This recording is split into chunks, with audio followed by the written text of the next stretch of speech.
ಇವತ್ತು ಬೆಳಗ್ಗೆ book pen ಎಲ್ಲ ಪ್ಯಾಕ್ ಮಾಡಿಕೊಂಡು ನಮ್ಮ ಅಪ್ಪನ ಜೊತೆ ಕಾರ್ ಹತ್ಕೊಂಡು ನಾನು ಕಾಲೇಜ್ ಕಡೆ ಬಂದೆ. ಗೇಟಿಂದ ನಡ್ಕೊಂಡು 18 ದಿನ ಆದಮೇಲೆ ಇವತ್ತೇ ನಾನು ಕಾಲೇಜಿಗೆ ಮುಖ ತೋರಿಸ್ತಾ ಇರೋದು. ಮತ್ತು ನಮ್ಮ ಕಾಲೇಜ್ ನನ್ನ ಮುಖ ನೋಡಿ ಏನು ಹೇಳ್ತು ಗೊತ್ತಾ? ಕ್ಲಾಸ್ ಇಲ್ಲ ಅಂತ ಕ್ಯಾಂಪಸ್ ಎಲ್ಲ ಸುತ್ಕೊಂಡು ಕಂಪ್ಯೂಟರ್ ಲ್ಯಾಬ್ಗೆ ಹೋದ್ವಿ. ಅದರಲ್ಲಿ ಯಾವುದೋ ಒಂದು ಬೀಚ್ ಬಗ್ಗೆ ರೇಸ್ ಇತ್ತು, ಅದನ್ನೆಲ್ಲ ಆಡ್ಕೊಂಡು ಹೊಟ್ಟೆ ಹಸಿತಾ ಇತ್ತು ಅಂತ ಕ್ಯಾಂಟೀನ್ ಕಡೆ ಹೋದರೆ ಫುಲ್ಲು ಜನ ಸಾಗರ ತುಂಬಿಟ್ಟವ್ರು ಗುರು.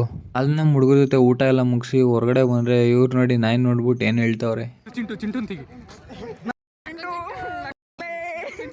ಜೂನಿಯರ್ಸ್ ಎಲ್ಲ ಪ್ಲೇ ಗ್ರೌಂಡ್ನ ಪಿಕ್ನಿಕ್ ಮಾಡ್ಕೊಂಡವ್ರೆ. ಇವ್ರು ಸೀನಿಯರ್ಸ್ ನೋಡಿ ಫ್ರೀ ಫೈರ್ ಆಡ್ತವ್ರೆ ಗೈಸ್. ನಿಮ್ಗೆ ಹೆಂಗಲ್ಲೂ ಈ ರೇಂಜಿಗೆ ಯಾರ್ಯಾರು ಫ್ರೀ ಫೈರ್ ಆಡ್ತಾರೆ ಅವ್ರನ್ನ ಟ್ಯಾಗ್ ಮಾಡಿ. ಅವ್ರಿಗೆಲ್ಲ ರೋದನೆ ಕೊಟ್ಬಿಟ್ಟು ಕ್ಲಾಸ್ಗೆ ಹೋದೆ. ಕ್ಲಾಸ್ ಮುಗಿಸ್ಕೊಂಡು ಮತ್ತೆ ಮನೆ ಕಡೆ ಹೊರಟೆ. ಆಮೇಲೆ ಬಸ್ ಸ್ಟಾಪಲ್ಲಿ ನಿಂತಿದ್ದೆ. BMTC ಬಸ್ ಬಂತು. ಅದನ್ನು ಹತ್ಕೊಂಡು ದೊಡ್ಡಬಳ್ಳಾಪುರ ಹೋಗಿ KSRTC ಬಸ್ ಚೇಂಜ್ ಮಾಡಿದೆ ಗುರು. KSRTC ಬಸ್ ಅಂತೂ ಸ್ವಲ್ಪ ರಶ್ ಇತ್ತು. ಮತ್ತೆ ನೆಕ್ಸ್ಟ್ ಲೆವೆಲ್ ಸಿಗೋಣ. ಬಾಯ್. ದಿನಚರಿ ದೀಕ್ಷಿತ್ನ ಒಂದು ಸ್ವಲ್ಪ ಫಾಲೋ ಮಾಡಿ, ಲೈಕ್ ಮಾಡಿ, ಶೇರ್ ಮಾಡಿ.